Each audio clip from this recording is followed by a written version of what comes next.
wanticha fuudhaa Seenaa. dubban sheekota gatta Seenaa.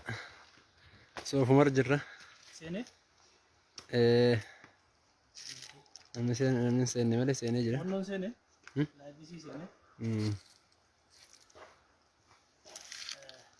seeneera haa ta'u namni dhaggeeffatu bismillah alhamdulillah wasalaatu wasalaamu alaa rasuulillah wa alaa aalihi wa asxaabihi man waalaa daawwattoota keenya bakki itti argamnu seensuma holqa Soof Umarii boolli kun isinitti akka mul'atu abdii gilzaan qaba akka majlisa oromiyaa irraa kaanee gargaarsa dhufne waan kana daawwachuu as gurre obboleeyyan keenya sheeyni keenya akkuma kana kan Soof Umariin daawwachiisu isas jiru dhaamsa ijoo lama kan asitti isinii dabarsuu barbaadu inni tokkoffaa holqichi kun holqa seena qabeessa holqa hambaa seenaa akka muslimaattis akka oromoottis bakka hambaa seenaati namni hambaa seenaa ofii kana kunuunfachuun akka addunyaatti beeksisuun akkuma ammaa bakki adda addaa Harar Jogolli Harar Yuuniskootti galmaa'e Laallibalaan galmaa'e kunis silaa hunda dursee galmaa'u waan turedha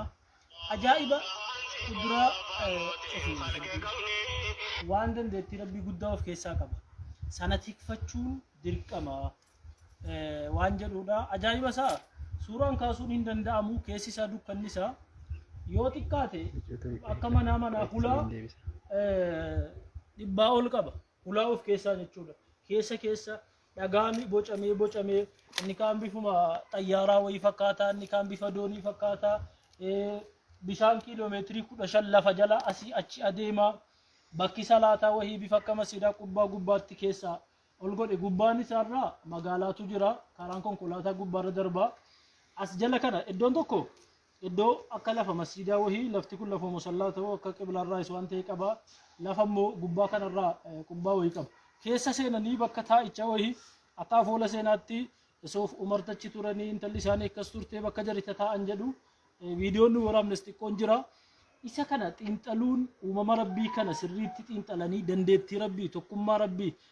akka inni hundaan dhaabbataa ta'e akka inni khaaliq hal min khaaliqin ghayrullah rabbiin malee kan waa uumu hin jirre nu barsiisa isa kana bal'inaan viidiyoo waraabne irra ni haasofna inni lammaffaa abbootees jiran kanas waliinis haasofne bakka kanatti seenaan tokko akka dongoraa akka shirkii walitti hidhanii bidaa walitti hidhanii waan akkasiitiin haasa'u hin jiru kun amma nuti kanaa miti lafti kun lafa tawhiiditti babal'ifnu ta'a malee lafa shirkiitti babal'ifnu hin ta'u bakka tokkummaa rabbiitti babal'ifnu bakka dandeettii rabbiitti himnu ta'a malee bakka shirkiin badiinitti babal'atu miti rabbiin subhaanahu wa ta'ala uumama isaa kan akka fedhetti uume wallahu yakhluqu maa yashaa'u wa yakhtaar wa rabbii waan fedhe uumaa waan fedhe filata isa kana immoo xiinxalanii irraa fayyadamuun وويل لمن قرأها ولم يتدبر فيها نمني كان قرأ إذا هنتين تل سلبتي رجل كما ربي عليه الصلاة والسلام كان إرى برنا ماله سوف مر في سانيتي دندتي أدان كبنو علم من مات ربين ديني كن راف جدو يرو بر أمني أوام ما ولا لا كيس توري أمة ديني برسي ساتورن جدو كسيناتي قرونتي إسان الرا بواتو كمبربانو ميتا تو كنورا ديبسنيهم بربانو لا فسيناتي ترى برن كم ميدو كم فيدو كان أجيسو كان كاسو كان دندو ربي توكيتشا كان أردف نبي محمد عليه الصلاة والسلام مشايخ وننو درا دربان قرو خبجا كبو برا أمني أوام ما في دني برم سبر سي سودان ديني كراسي سودان يجي خبجا كبو مالي قبر مرتي ربي سبحانه وتعالى حقا قوتم من قوتوتي كبا مخلوقني تقول حقا قبر موهن كبو إسا كان بوليان كين يرتسمني لما تدفوس ومتجري برسيسنو حق ربي كان سريت برسيسو كان سجدمو كان كدتمو كان الردي إريتمو كان كلامو كان نزيرمو كان مالجدو ربي توكيتش أكتئ إسني سسمان بيكا ورسيلا نسلي أمة دفو كانوا برسيسا لفتي كل فتوحيني قدني بالي قدنا توحيني كيسة تببلتو مالي قدنا شركي كنتاني إسنو دنوني بيتو أمسا كان بولي سكين دبرسيني وفي فيسفور إن شاء الله قال لا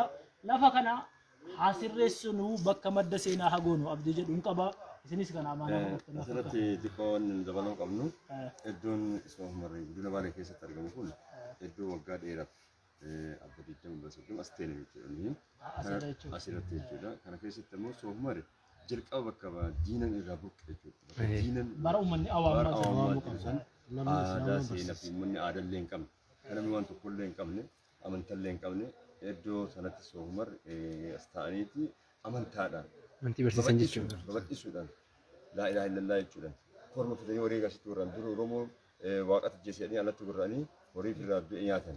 Ni waamanii sobanii garsan bismillah Allahu akbar jedhanii garsiisanii nyaachisa. Halaala akkatti halaala godhatan barsiisan malee anaa qalaa jechuu miti. Anaa qaluun hin ta'u Walumaa sanirraa deebisuun bismillah Allahu akbar jedhanii Allahu wayyanii injiru yeroo san bismillah Allahu wayyachaan injiru. Allahu wayyanii fuula qilbatti deebisanii akkasitti gurra'u lammata sitti diina qaraashisu yaasiin quraan sitti qaraashisu nama laafaa dadhabaa sitti gargaaru.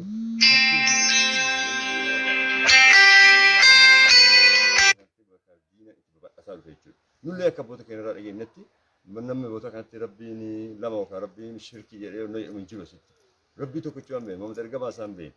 Kanaaf namni as dhufee immoo rabbumaan kadhate. Rabbii asitti taa'ee kadhate. Bakka uumaa kanatti taa'ee uumaa kana bakka itti zamana kanatti immoo masginni hin jiru. Isaan ammoo kawulaa as keessa ta'an. Ibaadaa as keessa godhaa turan.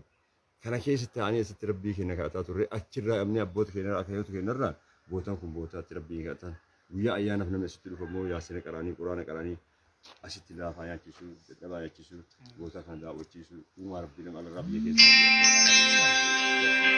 namni asitti dhufu immoo rabbi tokko jedhee beeka. Namoonni alaalaa adda addaa tokko olola adda addaan taane immoo amantaadhaan nama walitti لا إله إلا الله لا معبود بالحق في الوجود إلا الله جتا namni asii kan beekne hin jiru jechuudha.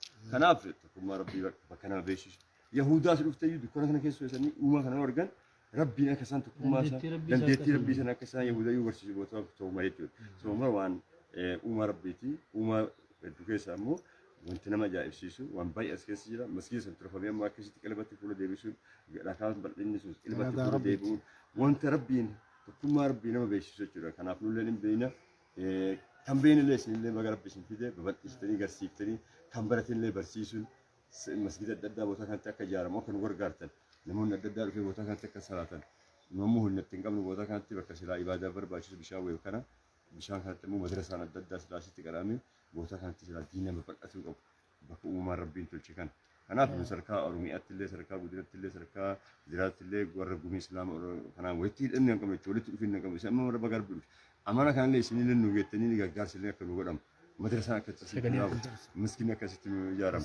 Ijaarame madrasaan nu taa'ame kana akka nu barbaanna qaraamu soomar kana maraati kana hundaati qabeenya keessanii qabeenya keenya qabeenya rabbii nu kenne qabeenya guddaa rabbii nu kenne qabeenya biyyattii rabbii nu kenne kanaaf galatooma jenna isin ulfaa qaba galtanii isin jenna. Nusa maana keessa nama dandeenya ni fudhanna. ayyaana waggaa malee yeroo kaan hagam Amma farjoonni Awurooppaa irraa dhufanii Ameerikaa irraa dhufanii Jarmanii irraa dhufanii Suudii Arabiyaa irraa dhufanii Kuwait irraa dhufanii biyyoota adda addaa irraa dhufan biyya jechuudha. hunda dhufa. Amma immoo sababa koronaatii fi Haga koronaan seenne dhaabate malee duraan guyyaa hunda ganamuun kanaaf gaafa rabbi nagaa Nuti amaanaa keessan fudhanne inshallah. nusi amaanaa akka dhimma majlisaatti kan akka bal'inaan isinitti haasofnu wanti kun akka inni lafa tawhiidaa lafa sunnaa nabi Muhammad ta'e sana kan gochuu qabdanu kan Akkasuma barsiisuu barbaannu. qabdanusi isin isa kana nurraa fudhattu akka seenaatti immoo akka inni hamma danda'ame hin beekamu warri seenaa barreessus akka inni barreessu waan kitaabaan taa'e waan barruu taa'e to'annoo jedha. Akka mootummaattis immoo irratti hojjetama raama masaraa mootummaa seenee bocuma kana fakkaatuuni kana guutuu dadhabusi irratti hojjetameeti jira. Isa kana kanaafuu seenaa akka Oromummaatti akka Islaamummaatti qabnu beeksisuun irratti hojjechuun dirqama keenya. Isinis mataa keenya dhuunfaarraa kaafnee aqiidaa sirriitti quraana qara'uun aqiidaa sirrii barachuun namoota naannoo kana jiran amma maatii 70 jettanii dalga kana kan jiru. Warra kana yoo danda'ame madrasaa quraanatti qaraanu madrasaa sunnaan nabi Muhammad alayhi salaatu wassalaam itti baratamu isa kana babal'isuun isinirraa isa eegama nu samma dandeenya inni goona inshallah ulfaadha jazakumullahu khairan seenaa keenya kana nu barsiisuu keessanii ulfaadha jenna wassalaamu alaykum wa rahmatullahi wa barakatuh.